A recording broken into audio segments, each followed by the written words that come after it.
Why would Donald Trump remove the Constitution from the White House's website? This is an outrage. This is what I'm talking about. Who gives a shit? It should be there.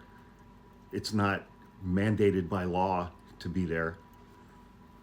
And just because Donald Trump it's not illegal for him to take it off the White House's website, but he did, and everybody's angry about it.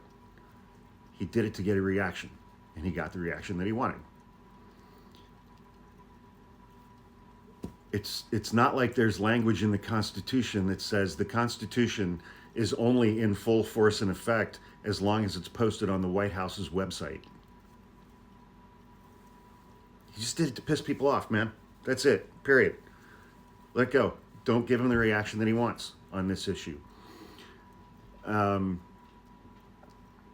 As we're getting a feel for some of these executive orders, some of which are barely above gibberish,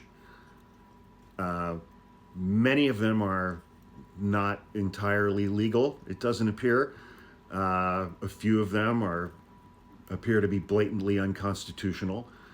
One thing that I'm going to be paying attention to as these things go forward, Donald Trump doesn't care if shit's illegal or unconstitutional.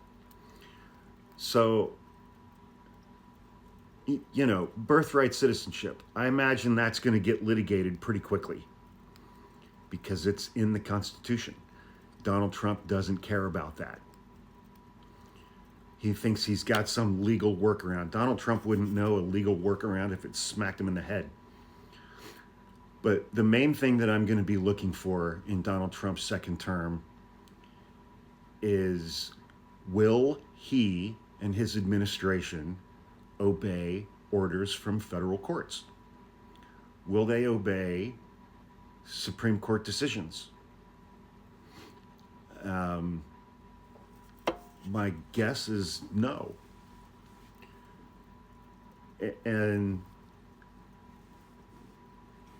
that's going to be entirely, even with everything that we've been through in the last decade, that is going to be entirely uncharted territory. The Supreme Court issuing a binding decision or an order binding on the executive branch and the President of the United States, and he'll just say, fuck off. He has surrounded himself by people who have said publicly, let the Supreme Court issue all the decisions and the orders that they want to, and then let the Supreme Court enforce those decisions. The Supreme Court doesn't have an enforcement arm. That's why we have the executive branch. And if the executive branch just dips out of that process, you know, apart from that, I learned today that I'm female based on one of Donald Trump's other executive orders on gender that he signed yesterday. Your gender for life is determined at conception.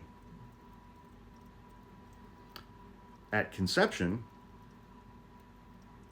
things like testicles don't exist. So, you know, there's that. Cool. These people are morons, as are his supporters.